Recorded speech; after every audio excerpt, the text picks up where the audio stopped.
So, hello, everyone, and thank you for participating today as we recognize Women's History Month. So, I want to share with you this year's theme.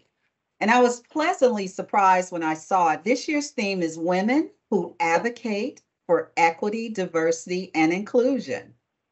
And I want to say that I'm honored to say, as the Vice President and Chief Diversity Officer, it gives me a sense of excitement to know that each and every one of you are here leading in the most senior roles here at Bronson. So thank you once again for allowing me to be your moderator today or your Oprah. We all have diverse backgrounds and different ways that we're balancing things and how we've navigated the work. And I just can't tell you how honored I am to be here. I'm less than a year at Bronson, and I'm joining such an amazing organization as well. But I'm going to ask this first question because this is my favorite question to ask women leaders. How should women support other women at work? And Sue, we're going to kick it off with you. We just heard from you sharing your career. What's your thoughts about how we should support one another? Well, I have to use my role models here. When I started here, I was pretty young, right out of grad school, and I had a group of women who were 10 or more years older than me, who kind of took me under their wing. And what was really good about it is they would tell me things that other people wouldn't tell me. They would give me, criticism constructively, really help to talk about how to work in the corporate world, right? It was a new place for me coming right out of grad school to learn. And so to me, that was really, really important about how to really operate in an organization this way. I feel like as I get towards, the end of my career, that's sort of the same thought about how do I help the next generation to understand how to work in this environment, because it can be really challenging, and people aren't always giving you that open feedback and criticism. But also, I think role modeling, right? Part of our job is to be a role model for other women in the organization of how you can do all these things and be a mom and have dogs and work like we do in an organization. So that's what I would say. Awesome. So who wants to go next?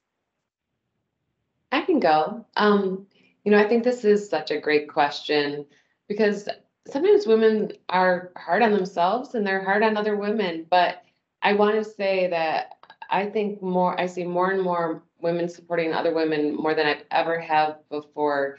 But, I think it's just easy, simple ways, assuming good intentions, acknowledging contributions by female colleagues at work, promoting work-life balance for new mothers. And, as Sue mentioned, mentoring less experienced women colleagues, helping them through, because we all know that people helped us when we started. So absolutely, I think it's needed for supporting women. Awesome. I have Cheryl Johnson in the room with me. And so, technology doesn't always work out. And so I'm glad we're neighbors, office mates, so to speak. So, Cheryl, why don't it gives me a chance to really be Oprah today. Oh my goodness. You go ahead and answer this question. How should women support other women in the workplace? Well, I find this a very interesting question. I've always been very fortunate to have relationships. I call it broccoli in your teeth relationships, meaning that people can be open and honest and really authentic with you. And when you're having a bad hair day, you can bring that girlfriend up and kind of talk to them and work through some things. And they can give you really great feedback. It always isn't what you want to hear, but when you digest it, it is something that you can say, okay, thank you that you were very authentic with me. So I think supporting each other by being really open and honest, and sometimes giving feedback that a person may not want to hear at that moment, but it really is an intervention. I think that's one thing. I think listening, just sometimes you just need a listening ear. And it's so interesting. Even if you've raised children, every child is different. So you can't automatically give your colleague an advice. You have to kind of know that each situation is unique, but a listening ear. So those are the two things: broccoli in your teeth kind of conversations, and being able to authentically listen and give feedback when wanted. Work-life balance. Some of us are in that sandwich generation. We're in there where we're taking care of parents, we're taking care of children still. Even being an empty nester, you still have your kids on your hearts and your minds and so forth. So, Holly, help me understand how you have a healthy, and I like using the term healthy work-life balance. Yeah, that's a really, really good question. And I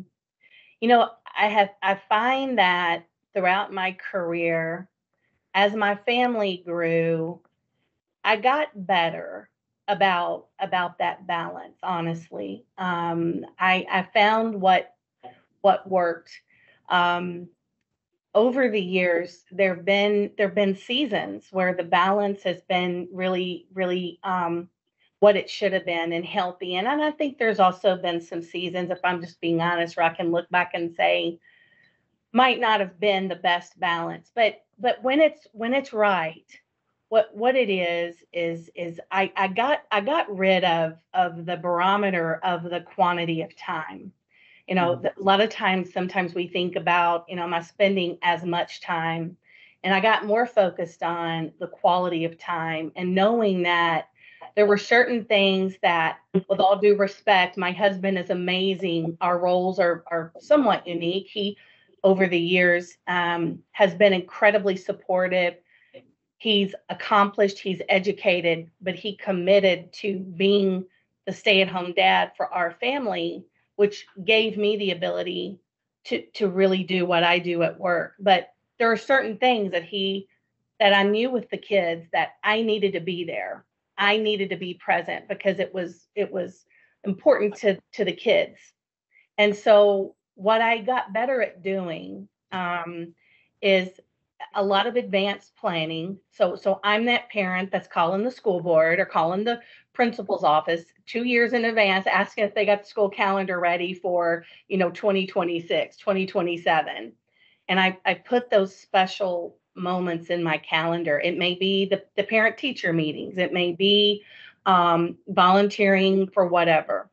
But I am very intentional around blocking schedules and blocking time. So I'm there for the really, really special moments. It's tough. It really is tough. I like what you said, time versus quality. Yeah. That is just an amazing tip and advice to give to any woman or person in general that's trying to strike that healthy balance. Right. There are 5 generations in the workplace. We all know that. We're realizing that. And I don't know, we may be around for 6 generations. I don't know about you. I may not be here, but that's 6 generations in the workplace. What advice would you give to the next generation of female leaders, especially going into healthcare? Sue Birch, I'm going to start with you. What advice would you give? I think something I always tell people and has certainly served me well is to, what you start in your career may not be where you end in your career. We start so young out of school and think this is our direction, right? But even in healthcare, I don't have a medical background, right? And I thought, oh my gosh, how could I ever advance, right? What would I do? I'm not a nurse, right? I can't do anything, administratively. But if you just volunteer and try to do anything that comes your way, take that promotion, volunteer to be on a task force or a committee, right? Or to lead a team or to participate. It's amazing. You discover talent you maybe didn't even know you had. You discover other opportunities. You get exposed to other parts and people within the organization. And I think for a lot of folks who found different careers at Bronson in particular, that's how they've found their way there. And eventually you find that place where your talent and your skills match your passion.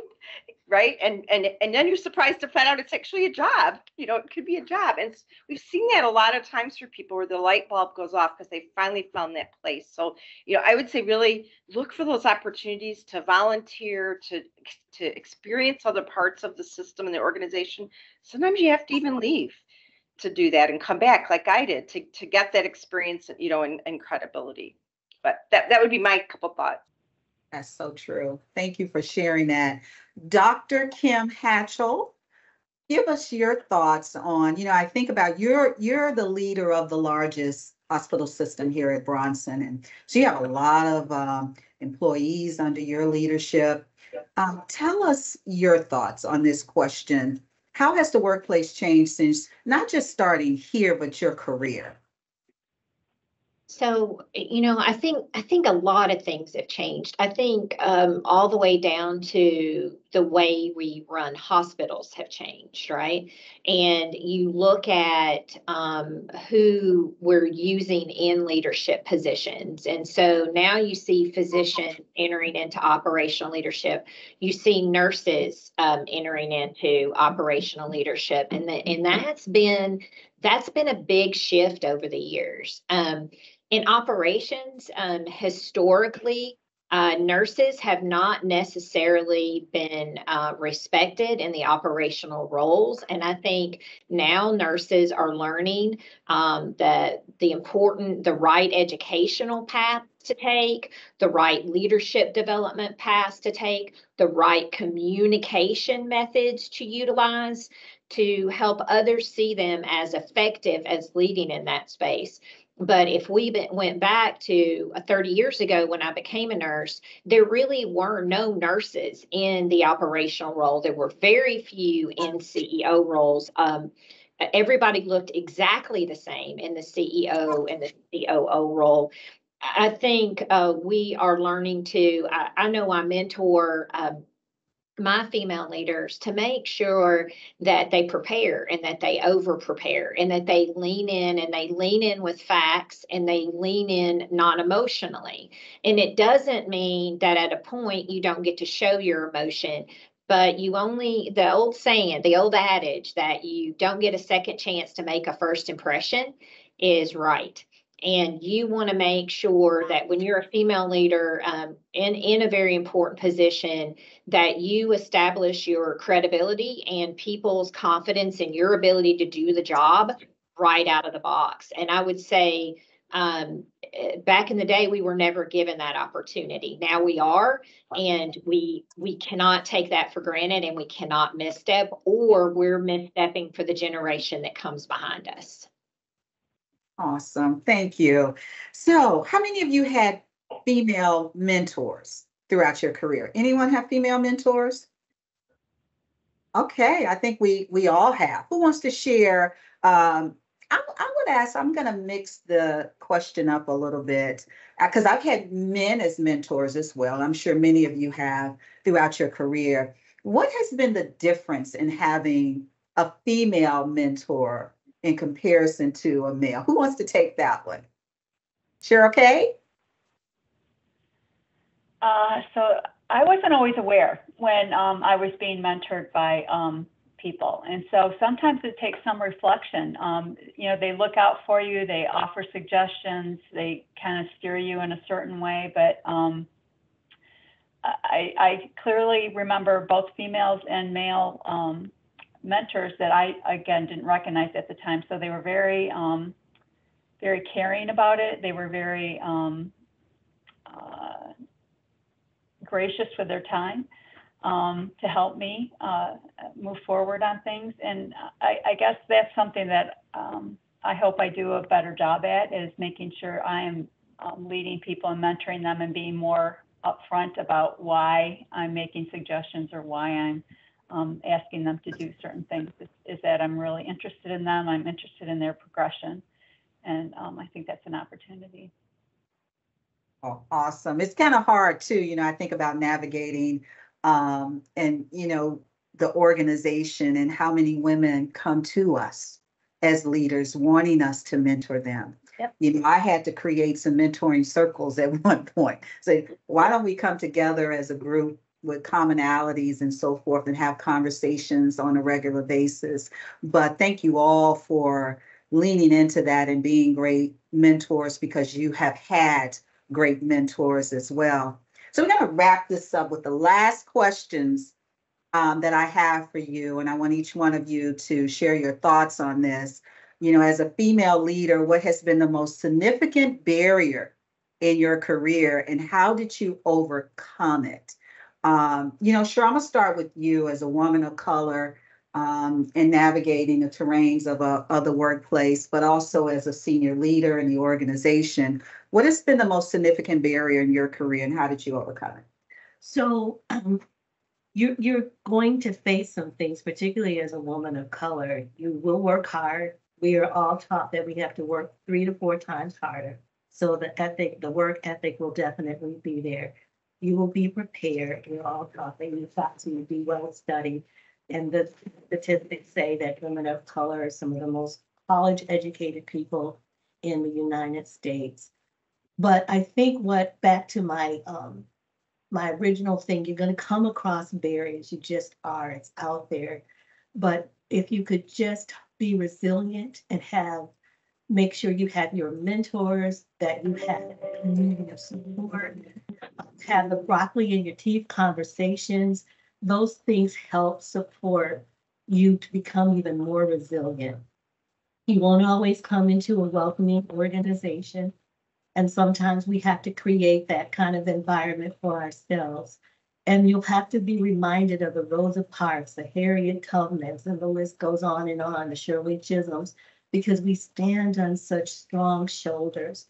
And so when we know that we have our vision and our mission, that you can rise above it, those kinds of things really, really help. So I would say make sure that you stay in touch with your sororities and with your sister circles and with your church friends, etc., because those things really do help. So I think those are the ways that I've learned to kind of overcome and become resilient, even in the face of microaggressions and discrimination and unwelcoming environments. Know that you can do it and you stand on some amazing shoulders. Yeah, for me, I had my first baby really young. I was a teenager. So for me, being a working parent in an industry, in the CPA industry that demanded a lot of hours, that was my biggest challenge of really trying to balance having a young child and working a lot of hours. So I worked very hard and I really worked at prioritizing work and family. You can't do it all, but you can ask for help and you can use your support system and your network and really prioritize what you have to do for work and what you have to do for your kids. But by doing that, when I had my second child, and my last child was born at Bronson, woo! But my middle child, I had when I was working as a CPA, and they allowed me to work reduced schedule after I had her. I was like, this is just too much. I'm not going to continue to do this. I've got 2 kids now. So a reduced schedule was still 40 hours a week, but it was much better than it was previous to that. So that was definitely my most significant barrier in my career. Wow, thank you. Yeah, Lois, I love this question. And I have this mantra that I play over and over, and that it's over it, around it, under it, through it. There's got to be a way as a female to remove the barrier of the thing that I want to accomplish. And I've always said to the females that I mentor is that sometimes we're going to lose jobs to people less qualified than us, that look in a certain way, that fit a certain profile. However, bitterness is unbecoming and bitterness is unproductive. And so I never allow a disappointment to become bitterness. I allow disappointment to be fleeting, and I allow disappointment to become fuel for my fire to over prepare. And that is the thing when, I've been asked directly this question, you obviously deserved the job and you didn't get it.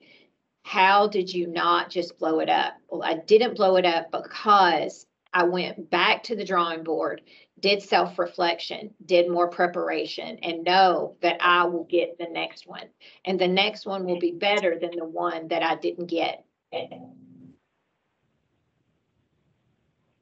Awesome. Thank you. Thank you for that. Okay. Great So I think I'm advice. next. Thank you, Velois. I think I'm next, following Kim. Thank you very much for that.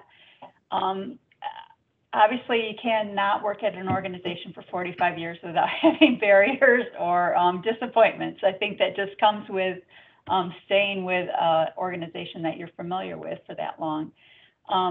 But I will say confidence is very, very important as you're going through the journey of your career. A lot of times you'll take on the doubt of other people and you'll internalize that. So I think in hand with that is also how you talk to yourself and how you build yourself up and how you talk yourself through disappointments and challenges. And then, Kim mentioned that there's going to be times where you're not going to get what you have been working for. You're not going to get what you've been striving for, dreaming about. And I think the best thing you can do with that is really, what can I learn from this? And really take it apart and figure out what you would do different next time if the same or similar opportunity was available to you.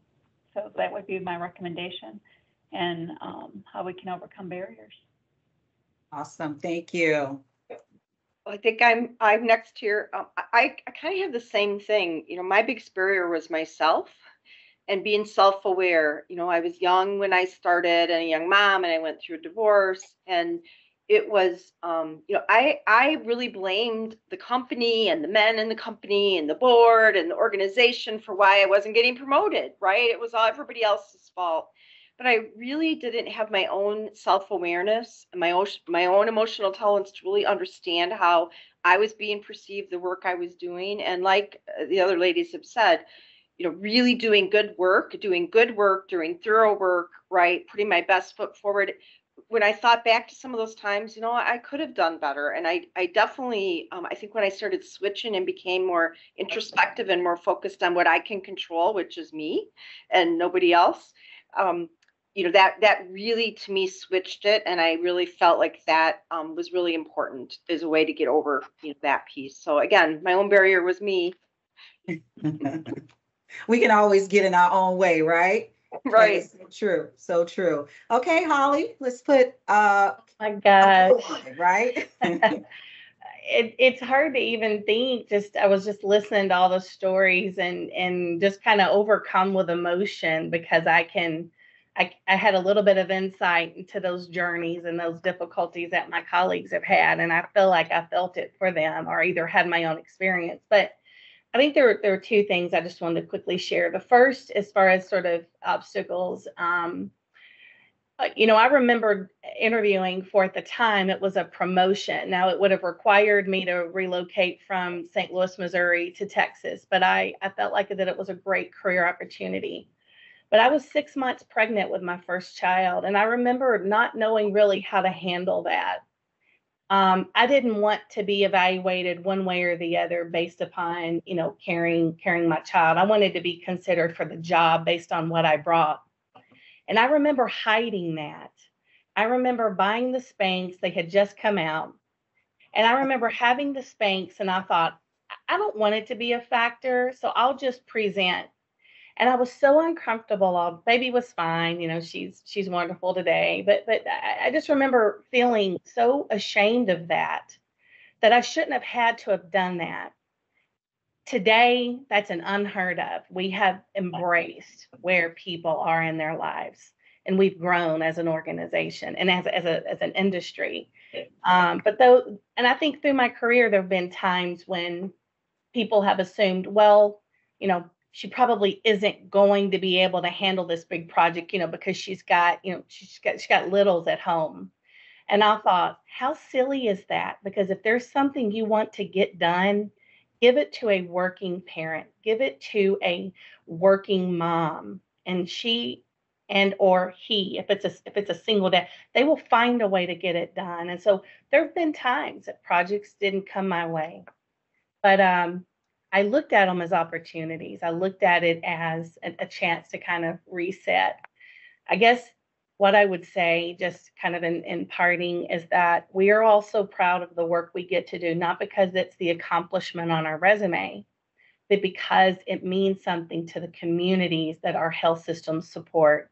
It means a great deal to those families that come to us. That's why it's so important. But our work doesn't define us, and our positions and our titles don't define us. I'd like to think that what we're doing is leaving really strong legacies for our families, for those that are coming up next. And I've learned over the years that it's about the relationships with the people that mean the most to me, that I will think about one day when I retire. It won't be the projects or the successes of the computer implementations. It's going to be the relationships. And so I would just say to those coming after us to keep that front and center, because it's hard. And if you don't feel the purpose and the passion around the people, nothing really gets done. So that would just sort of be my advice. Awesome. Thank you. Thanks to all of you. Once again, and I say this, humbly, is that I'm just honored to work with all of you. I think this is the first time I've worked with this many senior women in an organization. I think Bronson has done an amazing job in selecting each of you. I think we're almost 50-50 as senior leaders in the organization. So kudos to Bill. We'll do a shout out to one man on this panel, and to say what an amazing job to have created such a great leadership team. I think we balance things for the organization as women leaders, and I'm just thrilled that we get to work with one another. I'm going to come full circle back to the first question: how should women support each other in the workplace? We just should. I think it's a given, and I'm thrilled that you all are continuing to do that throughout your career. So thank you very much. I get to put my cards down as I was doing Oprah up here, and I really have enjoyed this. So thank you, and have a wonderful, wonderful rest of the week. Thank you, Veloise. So let's get started with brief introductions. So I want each of you to introduce yourself, kind of tell our Bronson family and others who you are, what role you play. You can also share how many years you've been at Bronson. So I'm going to start with you, Cheryl K. Cheryl Nat. We have two amazing Cheryls, so I'm going to call you Cheryl K and Cheryl J. Well, thank you, Veloise. Actually, Cheryl Johnson and I both went to the same high school here in Kalamazoo. So a few years apart, but still at the same high school. So just briefly, I'm single, but I have 3 golden retrievers. I grew up in Kalamazoo, and just mentioned I graduated from Kalamazoo Central. Also graduated from Bronson School of Nursing with a high scholarship. So that's something that was available when you went to the Kalamazoo Public Schools. So that was a huge relief for me to continue my education. I finished at Western with an MBA, and my first job at Bronson was as a nurse's aide. And my first job as a nurse was in labor and delivery. So that's just a brief summary of my background, my initial background. Thank you, Cheryl. Thank you for sharing that. We're going to go with Holly, and then Becky, and then we'll go with Cheryl Johnson, and we'll continue on. Well, good morning, Veloise. And this is just a real treat to be a part of this group this morning, a group of women leaders that I have a great deal of respect for. So I'm proud to be included. I've been with Bronson now. It was actually 2 years in January. So I serve the organization as the Chief Operating Officer of the Bronson Medical Group, and then I'm also a Vice President in the system. So I get to work on a lot of different projects, and it's been a great 2 years. I'm thrilled to be here. A little bit about me: I'm married 23 years, happily married to my husband Jay, And he's a wonderful human being and has a big job in putting up with me, no doubt. We are proud parents to 6 wonderful human beings, 2 of which are still in Oklahoma, where we lived 16 years before coming to Michigan. My oldest is a graduate student at OU, and I've got an undergraduate at OU. I have 2 twin daughters at Michigan State. So we are Spartan fans. And then my youngest 2 are freshmen and sophomores in high school. So they go to Gull Lake and are involved in a lot of different activities. But I guess most interesting thing about my career is I spent 23 years in big, large academic medical centers where I ran ambulatory operations for faculty practice plans, and have had, since I've been at Bronson, a chance to work with a highly accomplished nonprofit health system that we are working with a large group of employed providers. So look forward to spending the next, say, 45 minutes or so with the group.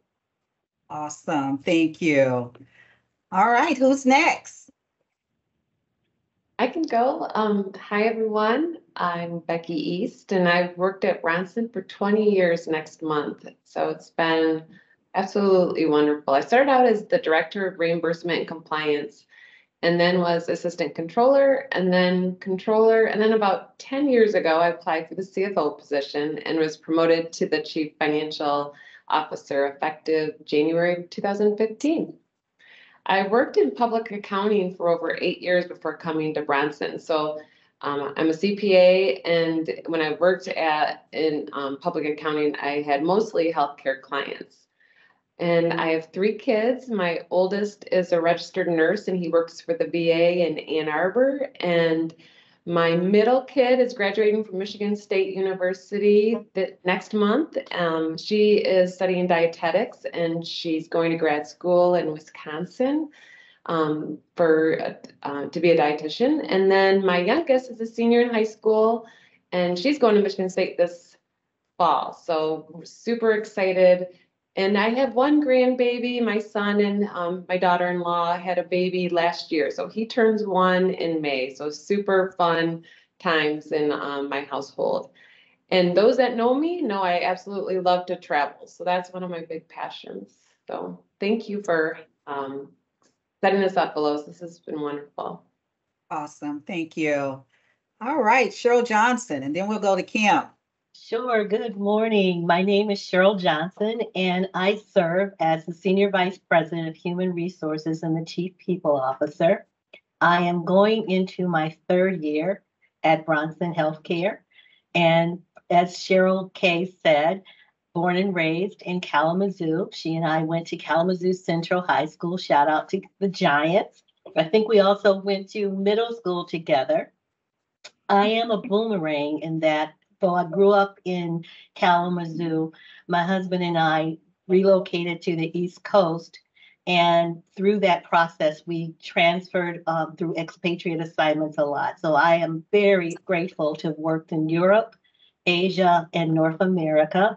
I am a boomerang. We came back. I've been married for 32 years now. And we have lovely children and nieces that we celebrate. And I think that, thank God, they grew up well in spite of us, I would say, as parents. We are tennis parents. We love tennis. And this is a really great tennis town. So I am the eldest and the wisest of 3 siblings. I think they would disagree about that, but I will state that fact. And just really enjoy the work of human resources and really helping people, mentor people to see their full potential. Awesome. So Kim, and then we got Sue right after Kim. Go right ahead. Hello, everybody. I'm Dr. Kimberly Peck. I've been at Bronson for going on 2 years in June. That time is coming up, and you can tell by my accent that I'm not actually from Michigan. I was born and raised in Nashville, Tennessee, where I started out as a clinician. I started out as a licensed practical nurse. Ended up progressing my education. I got a couple of master's degree and a doctoral degree from Vanderbilt, which was relatively unique in my family. I am the first female in my family to actually get a college degree. I am very proudly the great granddaughter of a first generation American that had 4 children before she was ever actually granted the right to vote. That was extremely important to her, and I took that flag and I took up that charge very, very seriously. And I know that serving here at Bronson as the Chief Operations Officer and System Vice President over most of the ancillary services, I know that she is smiling down at me, and I know that I've accomplished something that she will have thought was super, super important. She really grounded our family in firm values. And I jokingly say that she prayed us all into what she willed for us. And so very proud to be sitting here, not very far from being a first generation American and have accomplished great things, and proud to be here at Bronson. Awesome. Thank you. All right, Sue. Yes, hello everyone. I'm Sue Birch, and I am very proud to serve as your Chief Strategy Officer at Bronson. I kind of grew up at Bronson. I've been here about 35 years, although I've left in the middle for 4 years, but grew up in a very small town, went to Michigan State for undergrad and U of M for grad school, so I have blue and green both in my blood here. But my first job here was an administrative analyst. It was kind of a made-up job at the time. And I don't even know how many jobs I've had until I really found my passion in really strategy and communications, which is really what I focus on now. I'm the oldest of 3 children as well, and everybody knows that that's the bossy one. So I continue to have that reputation in my family. I have 2 children who have both chosen healthcare. My son's his 3rd year in med school. My daughter just graduated with her master's in dietetics, like Becky's daughter's doing. And my passion is my dogs. I have 2 dogs, one a brand new puppy, might be my last puppy ever. She's driving me crazy, as you all know, but definitely something that I really enjoy in my spare time. So glad to be here today.